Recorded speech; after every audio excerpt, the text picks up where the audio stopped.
Formula One Championship leader Max Verstappen could yet be penalised for his incident with Lewis Hamilton in Brazil after Mercedes launched a bid to have the case reopened. Hamilton tried to pass Verstappen on the outside of Turn 4 in the Sao Paulo Grand Prix, but Verstappen braked later, ran wide and both cars had to take to the runoff area. The incident was noted by the stewards but not investigated, and a few laps later Hamilton successfully passed Verstappen anyway to win the race. So why is this still an issue? What happens next? And what's the point of it all? Mercedes has submitted a right of review as permitted under the International Sporting Code on the basis of new evidence, which is the release of Verstappen's forward-facing onboard camera. To succeed in getting the matter reviewed, Mercedes must show that a significant and relevant new element is discovered which was unavailable to the parties seeking the review at the time of the decision concerned. The FIA has previously confirmed that the decision was made while Verstappen's forward-facing onboard was unavailable. That meant the stewards only had the use of footage that was being broadcast live at the time, which included a helicopter shot and Hamilton's forward-facing onboard, as the onboard camera being broadcast from Verstappen's car at the time was the rearward-facing one.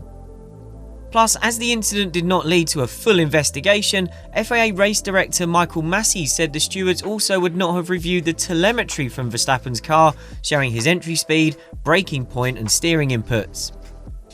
As Massey admitted the forward-facing camera was potentially a piece of defining evidence, but we didn't have access to it, the Verstappen onboard released publicly on Tuesday would seem to immediately satisfy the requirement for it to be new and relevant information being discovered.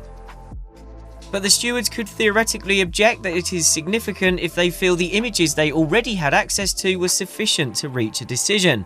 After all, they were the ones who decided it didn't warrant a full investigation the first time. Either way, the stewards will need to explain at least a portion of their logic, which is significant because this was not clearly communicated on Sunday in Brazil. As the incident was never formally investigated, there was no steward's decision and verdict on it that would have explained the key details.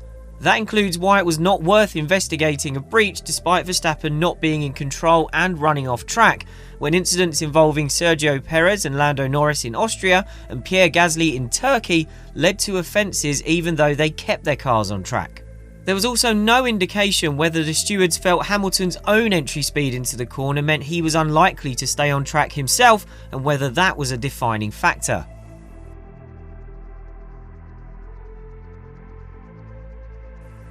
Earlier this year, Red Bull failed in its bid to get an incident between Hamilton and Verstappen reviewed. That followed the collision between the two in the British Grand Prix that sent Verstappen into the barrier at high speed, while Hamilton was given a 10-second penalty but still went on to win. The stewards deemed that there was no new or relevant evidence to consider on that occasion, primarily because most of Red Bull's case rested on information they gathered from a recreation they put on involving Alex Albon and a filming day with an old Red Bull. Well, Mercedes reserve driver Stoffel Vandoorne can rest easy as he's not been called into action driving alternate lines through Interlagos' Turn 4. That's because the Verstappen onboard is the potential smoking gun, so what have we learned from it?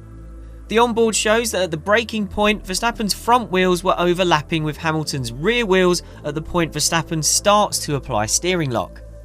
The positioning at corner entry is relevant because the Austrian Grand Prix penalties issued to Norris and Perez established the interpretation that if a car is side by side, with the implication being this means front wheel to front wheel, then the driver on the inside must give room.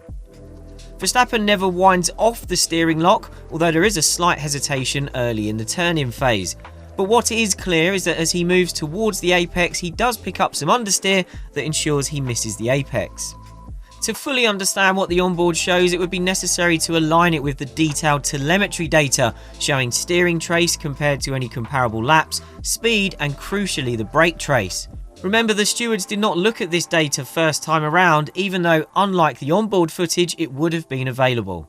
Verstappen cited worn tyres for understeering wide, but as the car on the inside, it's his responsibility to ensure that he doesn't brake too late and carry too much speed in to make the corner. There have been multiple cases where the inside car's failure to hit an apex has been a factor in a punishment being awarded, including Hamilton's penalty for taking out Verstappen in the British Grand Prix. Verstappen does fail to hit the apex here, which precedent suggests is therefore relevant. So while there's more for the stewards to dig into to establish exactly what the onboard footage shows, what we can see does support the notion that there's at least a case to answer.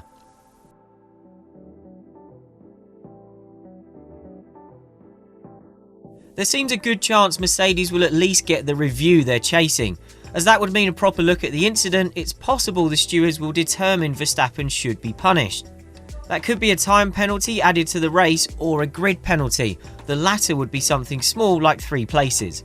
If Verstappen gets hit with the usual 5-second time penalty afforded drivers who are deemed to have forced another driver off track, he'd drop to 3rd in the results behind the 2nd Mercedes of Valtteri Bottas. But Verstappen and Red Bull would probably argue he'd have pushed harder in the Grand Prix if he knew he had a time penalty to manage. This is how much Bottas caught Verstappen in the closing laps to get within that 5 seconds. So it might be considered unjust to demote Verstappen a place for a punishment he never had a chance to react to in the race. Verstappen leads Hamilton by 14 points in the Drivers' Championship, while Mercedes has an 11-point lead in the Constructors. If a 5-second penalty did drop Verstappen to 3rd, it would cut his lead to 11 points, and the swing with Bottas gaining points would extend Mercedes' advantage over Red Bull to 17. But whether this results in a punishment or not, there is another outcome that should be universally welcomed: the chance for transparency. In handling Mercedes' petition to review the incident, the stewards will either need to accept it and therefore investigate what happened in detail with a clear ruling communicated, or they will need to reject it with a detailed response to the arguments Mercedes makes. Either way, this process should trigger some answers. We should learn emphatically why Verstappen did not deserve a penalty or why the stewards have reconsidered. Whatever happens, we will get a clearer picture of the process behind it. And we might even get a direct comparison to the previous incidents that have been widely cited as setting a precedent that was not followed on Sunday. If this case follows the same timeline as Red Bull's from earlier this year, it will move quickly and should be wrapped up by the time the Qatar Grand Prix starts in earnest. So make sure you're subscribed to our channel and have notifications turned on to find out the key information whichever way this turns out.